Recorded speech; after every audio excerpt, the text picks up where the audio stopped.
Ini adalah Dr. Vonda Wright. Ia adalah dokter ortopedi dan sports medicine double board certified di Amerika. Tagline yang konsisten ia suarakan adalah "Muscle is the organ of longevity". Artinya, otot adalah organ yang menentukan umur panjang. Selama ini ketika kita berbicara mengenai organ, kita menyebut jantung, paru, otak, otot. Otot hanyalah alat gerak atau sekedar bagian tubuh untuk kepentingan estetik. Padahal faktanya, kekuatan otot adalah prediktor paling konsisten terhadap risiko kematian dan ketergantungan di usia lanjut. Bukan angka timbangan, bukan berat badan, tapi kekuatan. Terus kalau memang sepenting itu, kenapa selama ini otot diabaikan?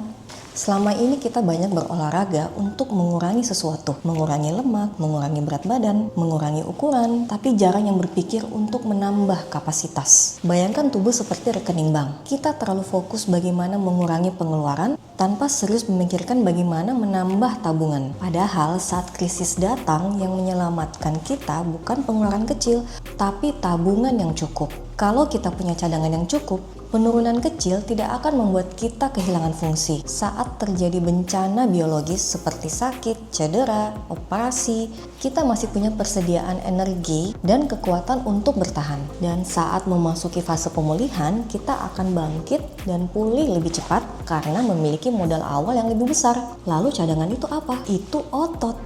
Muscle is a metabolic endocrine organ. Skeletal muscle contraction, biceps curls, causes the transcription of a protein called klotho. It works on every organ, critical for the longevity and repair of organs. Otot adalah cadangan energi terbesar dalam tubuh. Otot juga menentukan kapasitas kita untuk bergerak dan mandiri. Dan otot adalah tempat penyimpanan glukosa terbesar dan berperan besar dalam meningkatkan sensitivitas insulin. Ketika massa otot berkurang, gula darah lebih mudah naik, sensitivitas insulin menurun, risiko penyakit metabolik meningkat. Jadi ini bukan soal tampilan, ini soal sistem metabolik. Otot bukan hanya penyimpan energi. Ia adalah organ komunikasi yang mengirimkan protein ke otak dan seluruh tubuh. Ia aktif, ia berbicara, ia memengaruhi sistem tubuh secara luas. Muscle, just in doing its thing, does all these metabolic functions. And so that's why we think it has such a key role in longevity.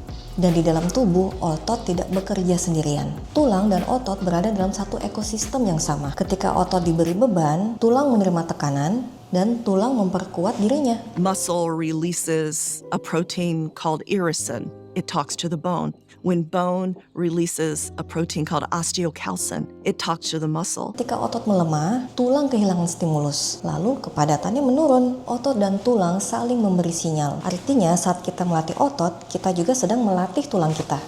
Disinilah mengapa latihan beban berbeda dengan sekedar olahraga yang lain. Ia bukan sekedar olahraga pembakar kalori, tapi ia adalah sinyal biologis. We need to lift weights. We need to lift heavy in midlife. We must build muscle mass. Learning to lift heavy to build muscle.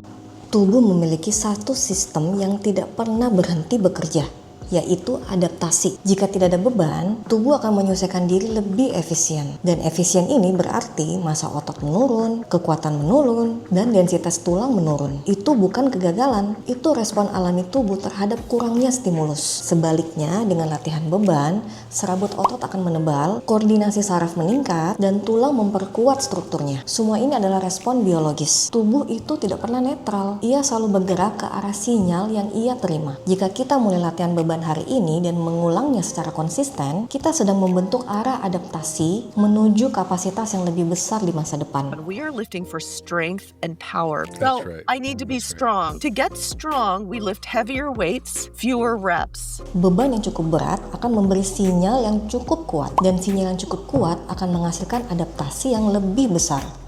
Pertanyaannya sekarang bukan lagi apakah latihan beban itu penting, tapi apakah kita bersedia membangun cadangan sebelum kita benar-benar memerlukannya nanti. Setiap sistem tubuh selalu beradaptasi. Tubuh tidak menunggu respon keputusan kita. Ia merespon apa yang kita ulang. Because by nature, our organs work better when we're moving, when we're flexing our muscles, when our bones are being pounded. Dan pada akhirnya semua akan kembali kepada dua hal. Sistem seperti apa yang kita ingin bangun dan ke arah mana kita ingin tubuh kita beradaptasi.